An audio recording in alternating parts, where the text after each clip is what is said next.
Hello everyone, and welcome to the review of the Fiido F2 e-bike.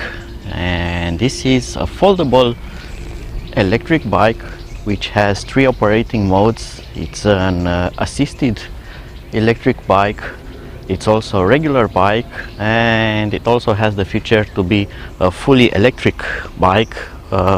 Some will call it a moped, or will have a moped mode, in which you just use the throttle for the bike to run as a regular small electric motorbike.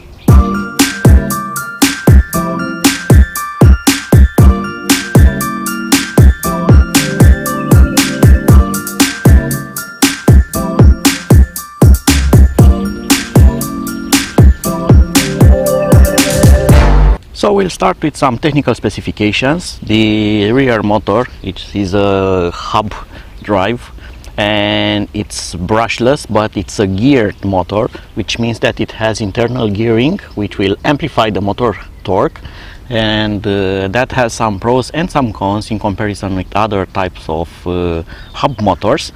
The geared motors have better battery lifetime, as they draw less power and they provide big torque in comparison with simple hub motors, and they also have very low drag, which means that if you use the pedals and pedal normally, you almost will not feel that this is an electric bike. The motor will free wheel very easy, so you can go downhill or do park rides with the bike without adding any kind of effort increase on the pedals, and that's a big pro. The cons of geared motors are the fact that they are noisier. They provide the gearing noise, and some of them have lower reliability than regular hub motors because of the gearing. But that was on older generations, as the new generation of motors can go for thousands of kilometers without any kind of issues, and you don't have to maintain something. It's a sealed hub, you do have access screws there, but it will just work and work and work, and that's it. So it's not an issue anymore because it has gears or not. The battery is inserted inside here on the frame, and it has a rating of 7.8 amp hours, and it's a 36 volt system, and the controller is somewhere here, and that's rated, the motor and controller is rated for 250 watts, and this bike is supposed to be limited at 25 kilometers per hour, so you can use this also in a lot of European countries without breaking the law. Of course, you need to use it in assist mode, not in full electric mode, as that mode is sometimes forbidden in some areas. The bike uses disc brakes both in rear and also in front, and they are large 160 millimeter discs. It's a cable system, it's not hydraulic, but it does use large brake pads such as on big bikes, and that gives it a huge strength when you need to use the brakes, so it has very good braking performance. And for comfort, you get this really nice suspension in the rear part of the frame, and this is an air shock. It's an adjustable air shock. It has here a valve which you can take off, and you can use a normal air pump, and you can pump air inside to increase the pressure, making the suspension hardware, and also you can deflate it while having less air inside. It will make it more softer and more comfortable. The D2 bike also provides a lot of adjustable things, such as adjustable handlebar angle, which is very good. It has adjustable stem length, it also has adjustable saddle height, and that makes it really nice because this bike is really comfortable comparing with the EU bike or the T18 that I have tested recently. By adjusting the handlebar and making it taller, it's a lot more comfortable, and you can ride this and you are going to feel like you are on a regular large size bike, and like you are floating over obstacles, and that's an amazing feeling. as the suspension also works great on this model. The bike also is very well equipped from the factory, so there's a lot of accessories already included. You have this light button here which turns on or off the headlamp. You have this assistant drive mode switch which will select the running mode. You have an electric horn. You have also this key lock, and this should supposedly show the battery level, but it's not observable very well in daylight because it's not very intense, but you get some LED bars there showing you the battery level. You also get this adjustable phone support bracket, which is very good. It does look a bit plasticky, but it's actually rather sturdy. When you fit your phone here and you lock it with this, it will not rattle, it will not make any noise. And usually I have large phones such as 6-inch or even bigger, and they are held in place very well. They will not fall down. And they even went the extra and added here a small USB port which draws power from the battery, and you can charge your mobile phone directly on the bike. You also get mud guards, and they are actually from metal, which is a very good thing. They are not the cheap plastic type, and they are really good. They will also not rattle and will don't present you any kind of issues. And they even went the extra, and I really like this thing because it has really good build quality. They added some plastic, rubber, silicone type of pads to protect you from getting splashes of water, and they did the same in the rear, so still metal mudguard, and added this extra lip, which is very good. And all the things on this bike are really well made, so they went the extra with a really nice paint job. It looks like electrostatically painted. They did a lot of things here. This will actually act in two ways. This is a reinforcement for this frame, and also this is a handle to carry it easily. The welds here in this area where they are highly solicited, they are very well made and very thick. They used a lot of materials, so that's very resistant there, and this is rated for 120 kilograms. The folding mechanism is really nice. They have an additional locking here, and it's very easy to use. It's also adjustable and it's spring loaded. It's very easy to adjust, very easy to lock, and very easy to secure, so that's really nice, and it doesn't have any kind of rattles or problems here. The handlebar will fold very easily. The adjustable clamps here are very good quality, and they will not get loose in riding sessions, so they did a really nice job with it. And even the headlight here, the LED headlight, is rather decent and includes the horn inside, and it will have some decent noise, as it will not scare the pedestrians, but you are going to be hurt by them.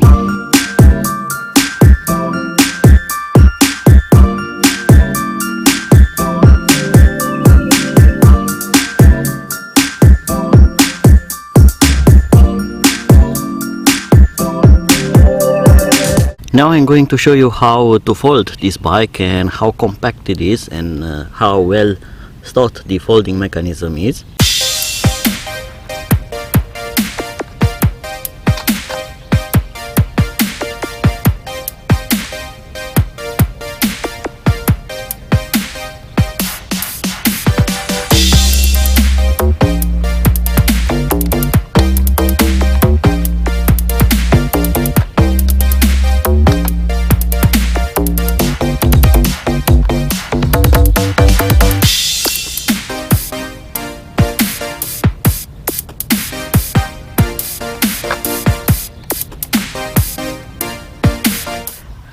And as you can see, this has taken a very compact shape.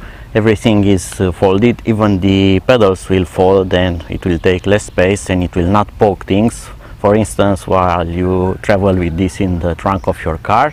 The bike also comes with a decent bundle, so it includes 2 locking keys, and it comes with a universal spanner type wrench. It also has included hex key set. It comes with a special manual only for the battery. This is the manual for the battery. It provides you some safety features, and this is the bike manual where it shows you the instructions of how to operate the switches, the buttons, how to fold it, how to set the working modes, where are all the components located, and also here how to fold it step by step. And it has included product parameters, and it includes everything such as the weight, which is 19.8 kilograms, the motor power, the battery capacity, and the maximum range of this bike, which I have not mentioned. It's 60 kilometer with one charge, but that is in assisted mode, while in full moped mode the real tested runtime is around 25 to 30 kilometers. Because there is no such thing as a perfect product, I'm also going to show you some cons, and that is, for instance, this nice rubber cap which should stay here. It does stay here, but going fast on a rough road can make it simply fall off of this, and I found it somewhere in the transport box, and this will not fit very well there inside. So this is very easy to solve. You put glue here, and then this will not fall from the screw, and that's only a minor thing. And the same goes for this other plastic cap here. This one should stay here and keep that hole covered for a better design, but this is also very easy to take off and falls right away. So those things are not really well designed. And last but not least, it's the charging port, which is somewhere here, and probably you cannot see, and that is because there's another metal plate here, and under that metal plate there is a jack for connecting the charger, while this is the charger cap, which is almost impossible to be put back in place. And now it's time to take it for a test drive. So I have also started my phone here in its recording, hopefully, what is happening on the screen. So I'm using a GPS app to measure the real speed, and I'm also going to use a tracking app which will show where I am and maximum speed, average speed, and things like that, and I will try to overlay them onto my final video. So I'm going to leave the speed meter here, as this bike doesn't have a speedometer, so you do not know how fast you are going, and that will take its place. So I'm going to take my backpack, and I'm going to get out of this meadow. I'm not going to ride my bike here. I'm going to go back to the footpath.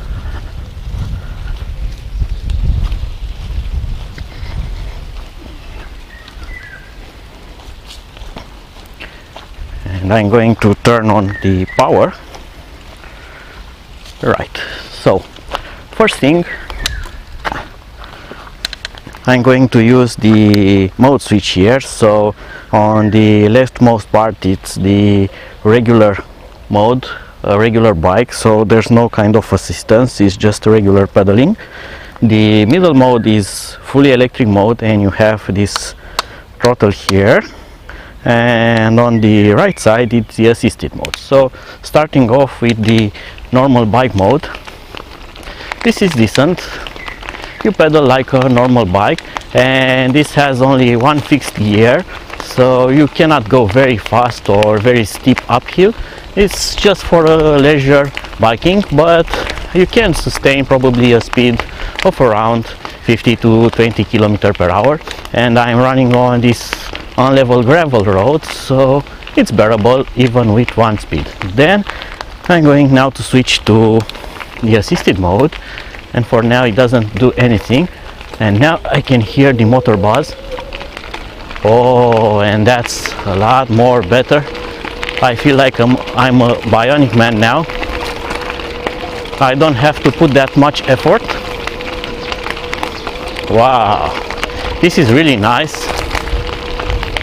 but it has a delay. So when you pedal now, it's hard. I'm pushing the pedals, and about now it's starting to assist me. And when I stop, now it's still working on electric, and now it stopped. So it has a delay which you should take into account. So you pedal hard for a bit of time, then the motor will start progressively to put out power, and when you get as a desired speed and stop pedaling, it will take a bit of time to turn off the power for the motor. And now let's try the full moped mode. So I'm going to switch back to the middle position, and now I can use the twist throttle. Wow, and this is so pleasant, no effort, and this is great if you are lazy. And not only if you are lazy, but let's say you want to ride this bike to work, and if you ride it in the morning, you can ride it in full electric mode, so you are going to get at work fresh and not dirty and not wet from perspiration. And when you return home, you can run this in full assisted mode or full unassisted pedal mode.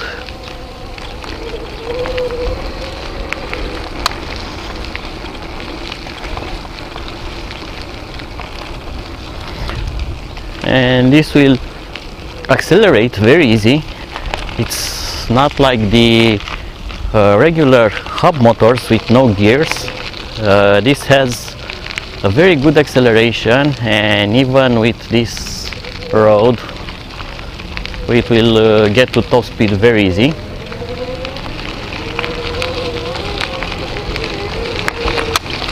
Whoa, and that was pretty nice.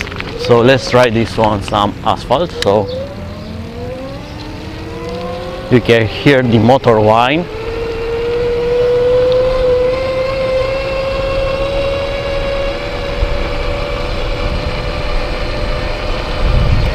"25, 27.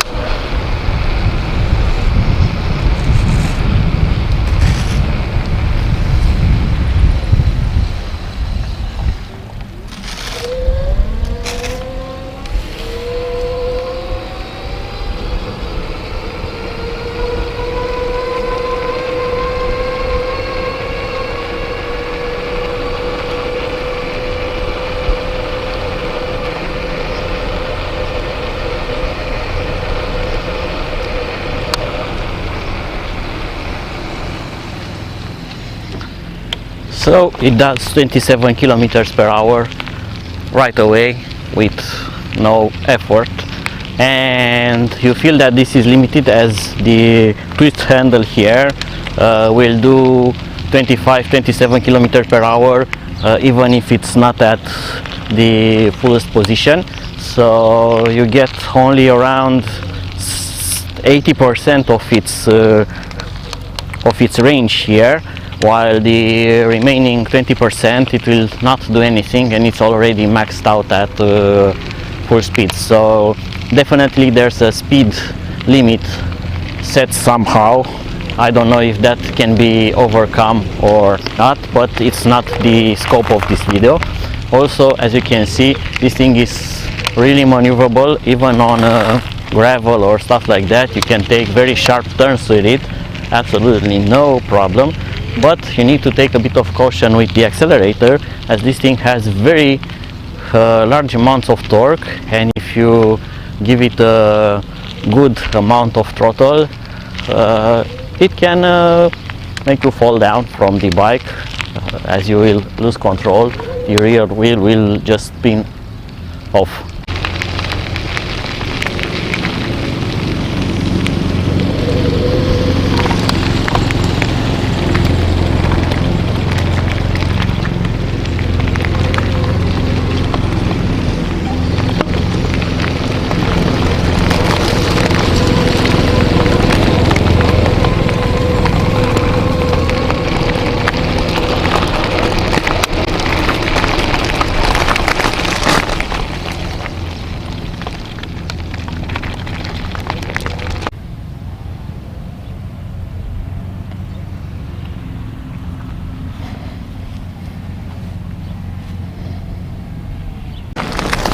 The best part of using this three-step controller, which is full pedal power assisted and throttle power, you can actually combine the throttle power and you can adjust the power, but you can still use the pedals, and that works really nice. It's better than assisted, so when you are coasting around or want to do a fast acceleration, you can always intervene with the pedals to boost power or to boost acceleration, and that's really pleasant as you don't have the delay from the assisted mode. And for instance, on this gravel here, it's really nice to use the electric power as just with the pedals like I'm using it now. It's not very pleasant to pedal, it's doable, but it's very hard, while on the assisted I will have that lag issue. So now I'm pushing, I'm still pushing, and just about now I have assistance, and now I'm assisted and it's easy to pedal, while now it's still going electric. Now it's not going electric anymore. So I really like the fact that with the full throttle electric mode you can control the motor power much better. So if I want to accelerate just where the gravel is thicker like this, I'm now accelerating and I'm also pedaling, and I can adjust the motor power with my hand and still use my legs for some exercise or to increase the lifespan of the battery, or I can let go, and when it goes easy I just pedal with no problem whatsoever. Or if I want fast acceleration, absolutely no problem combining them.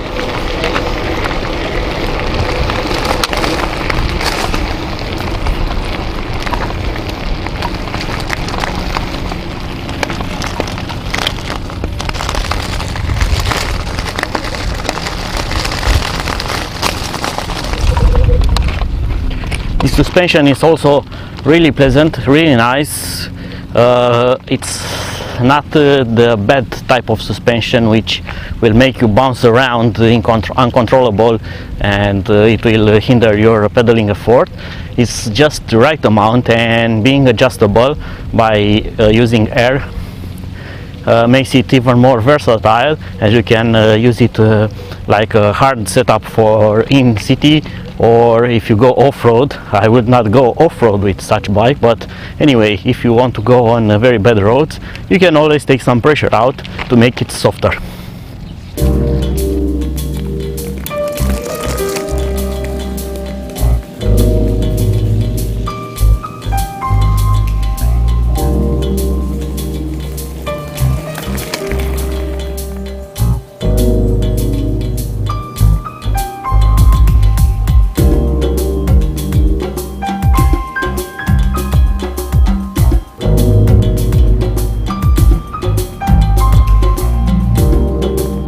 Also, I was telling you about the motor. For instance, now I'm not using any kind of power. It's just a very small road that goes downhill, but the downhill is very small and the bike doesn't put any kind of effort. The motor will just free spin and it's using absolutely no power. It simply goes downhill without any resistance, and that makes it very easy to use in good road situations with almost no effort.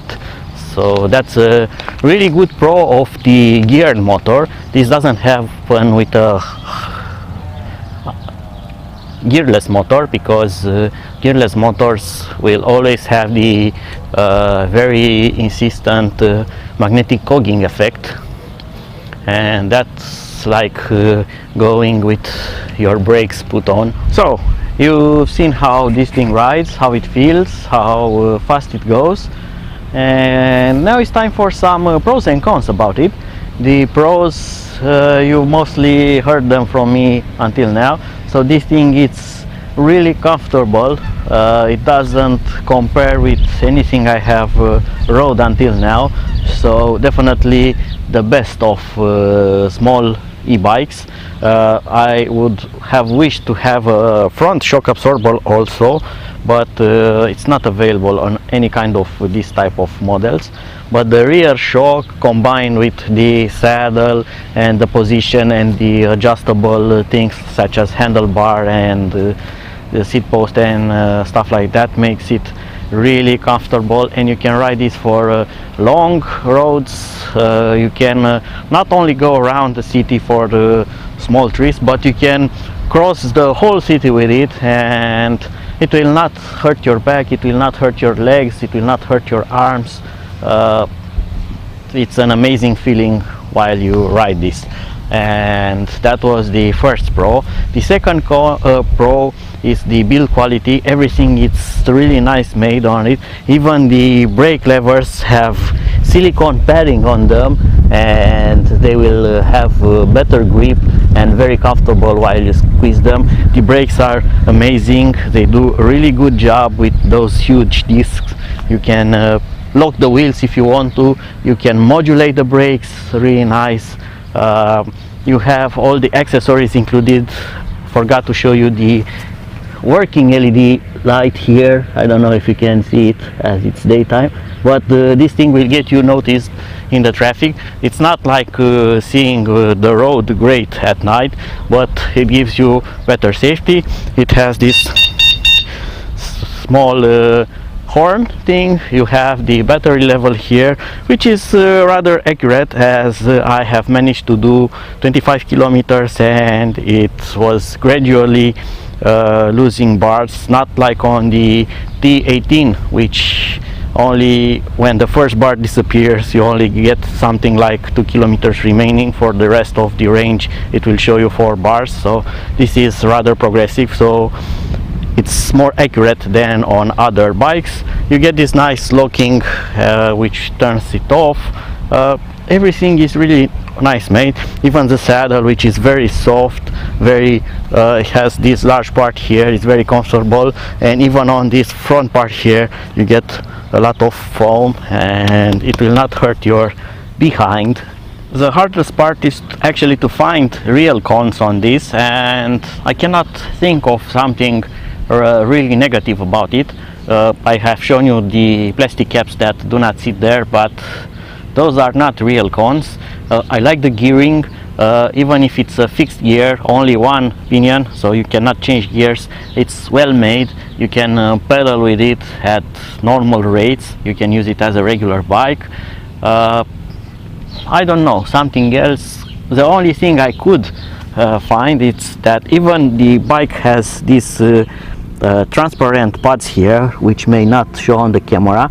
These are intended for when you fold the bike, the metal parts from the folding other side of the bike, when it turns like here, it will not break the paintwork. Well, if you adjust the handlebar in another position, making it taller or things like that, then it can still hit the frame. So I did that, and you can see some scratches here.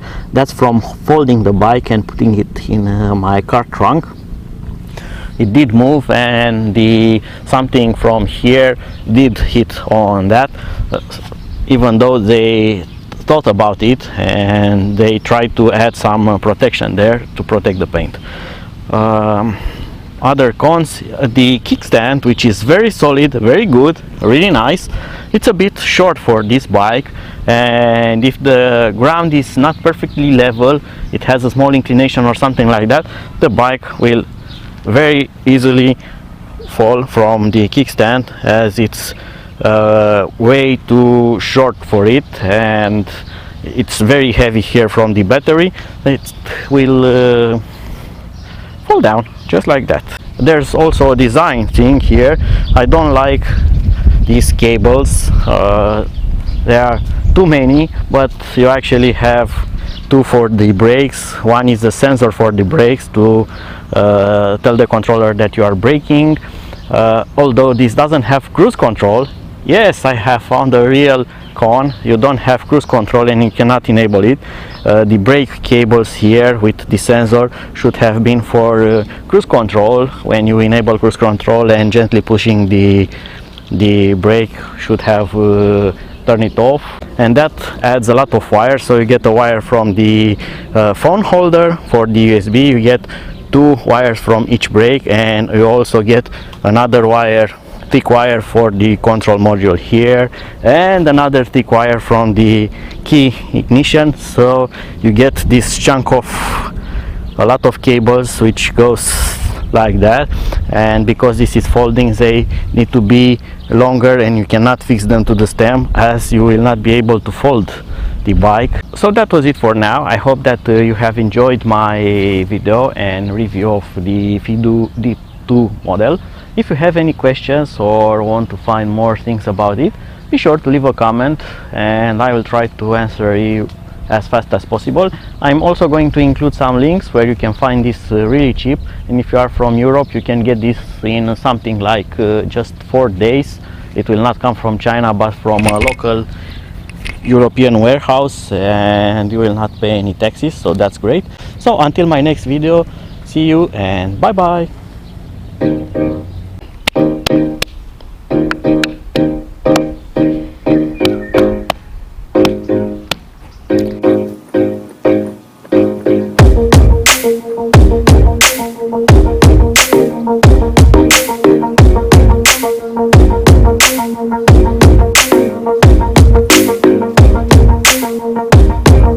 Thank you.